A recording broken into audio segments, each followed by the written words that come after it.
Le but de ce TP est de déterminer la capacité C d'un condensateur. La valeur indiquée par le constructeur est 4700 microfarads. Pour cela, on a besoin d'un générateur de courant. Et à défaut de générateur du courant, il suffit d'intercaler une grande résistance en série avec le générateur de tension. On verra par la suite à l'aide de l'ampèremètre que le courant reste constant. C'est donc le générateur de courant. On commence à réaliser le montage. À partir de la borne plus du générateur, on va vers une borne de l'interrupteur. Ça, c'est le symbole de générateur de courant. Et à partir de l'interrupteur, on va vers la résistance grand R était de l'ordre de 470 kΩ. Plus la résistance est grande, plus le courant sera stabilisé. On attaque l'ampèremètre, puis la résistance. Et à partir de la borne de la résistance, on va vers la borne plus du condensateur.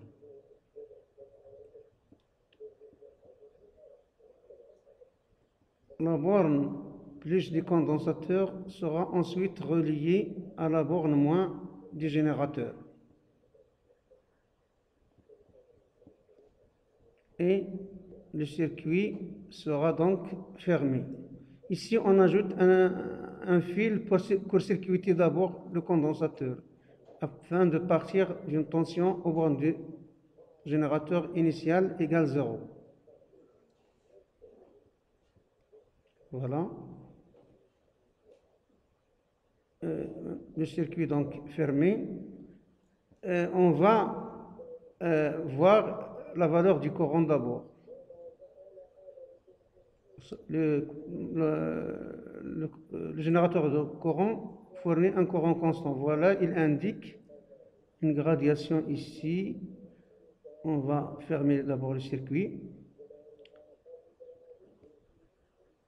Avant de fermer le circuit, on peut brancher l'appareil GLX, muni d'un capteur de tension et de courant, relié à l'ordinateur par l'interface de Data Studio, permettra de visualiser après la tension en fonction du temps.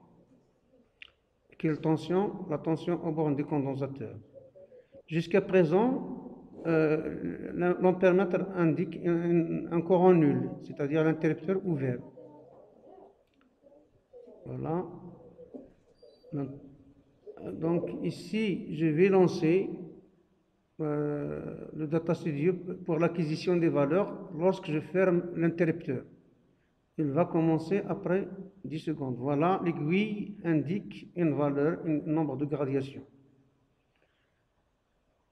Et pour un temps égal 0, la tension veut 0,01. Table de mesure à droite, au milieu. Donc, on va d'abord déterminer la valeur du courant. L'aiguille de l'ampèremètre indique voilà, un nombre de gradations est égal à 11. Et le calibre, c'est à 1 mA. On va lire sur le cadran N0 égale 100 gradations. Vous avez ici, puisque le calibre est 1 mA, on va lire sur la gradation N0 égale 100 mA.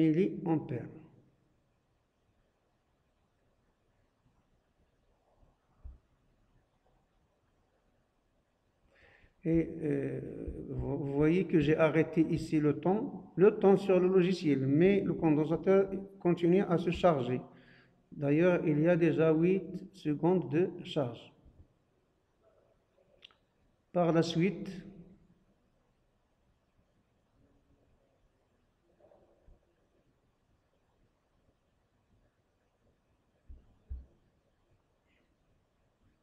voilà, le nombre de gradations c'est 100, la formule est 0, c'est n sur n0, ça donne à peu près 0,11 mA. On revient maintenant à tableau de mesure. 10 secondes, ici, voilà, ça donne 0,23. Ici, 20 secondes, ici, vous voyez, 20 secondes, ça donne 0,48. Et la courbe se trace automatiquement, il suffit d'ajuster l'échelle. Voilà, on est maintenant à 31 secondes ou 30, ça indique 0,69 volts. Remarquez que l'ampèremètre indique la même valeur, qui est de 110 microampères au 0,11 milliampères. Le temps de charge atteint presque ici 50. 50 secondes, ça donne 1,12 volts. Ici 1, même c'est noté 1, mais c'est 1, parce qu'il change à chaque unité. Le courant reste constant, il ne varie pas. On s'aperçoit que c'est déjà la courbe, ici en fonction de temps, est une portion de droite. Voilà ici le 0. On peut amener le 0 ici, en changeant la position des axes. On peut ajuster aussi l'échelle. Le temps écoulé est égal, je crois, 1 minute 36 secondes. Ici, 1 minute 40 secondes. Et voilà. Et notre courbe semble être une droite, une fonction affine passant par 0. La courbe passe par 0 ici.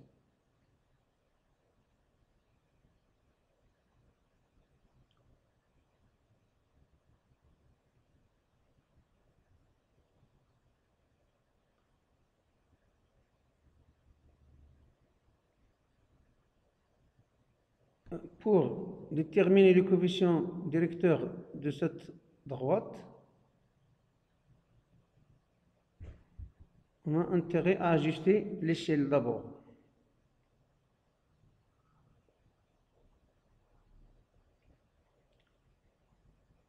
On va enregistrer notre activité. On donne un titre dans un dossier de destination sur le bureau. Capacité, c'est-à-dire le but c'est de déterminer la capacité. Une fois notre travail est enregistré, on peut y revenir pour le traiter. Le logiciel Data Studio permet de calculer la pente, de déterminer les coordonnées ou analyser. J'ai tracé une droite ici, c'est presque la courbe donnée par Data Studio. Il y a des erreurs d'expérimentation et d'instrumentation. UAB égale KT, K égale d alpha UAB sur delta T. On choisit 2 points pour déterminer le coefficient directeur. Donc le deuxième point, T2 égale 90 secondes, je crois. 90 secondes. 80 secondes. Donc le calcul fait K égale 0,21 volts par seconde, avec I0 égale 0,11 milliampères ou 110 microampères. On rappelle I0 égale Q sur T est égal sur AB. On a déjà vu que AB égale K fois T. Donc on tire quoi? C. L'expression de C, c'est I0 sur K. Car I0 égale CK. Donc C égale I0 sur K. Application numérique, C est égal 110 sur 0,021. C égale 5238 microfarads. C'est presque la même valeur indiquée par le constructeur. C égale 4700 microfarads. On peut retrouver le coefficient directeur directement en utilisant le logiciel Data Studio. Pour ce faire, ajustons d'abord l'échelle pour que la courbe soit claire. Ici, l'outil d'analyse, c'est pour déterminer par exemple les coordonnées. Les coordonnées du point choisi, le premier point choisi, c'était égal 10 secondes. Vous voyez ici. Ça correspond à 10 secondes, 0,23 volts. On a trouvé nous 0,22. On passe au deuxième point qui était 80. 80, ici c'est 80 secondes. La valeur de la tension ici c'est 1,73. Ce qui permet de trouver directement le coefficient directeur. Sinon, le calculateur donne la pente. Vous voyez ici c'est écrit la pente. Au point d'abscisse 80 secondes, la pente, pardon, toujours là, c'est 1,73, je n'ai pas encore, la pente c'est ici, c'est 0,23, là voilà. Il donne la pente et la tension. Et voilà, on peut donc démonter le montage, on peut voir la valeur de la capacité, c'est égal 4700 microfarads. C'est une valeur très proche de la valeur trouvée expérimentalement. Et à la prochaine séance.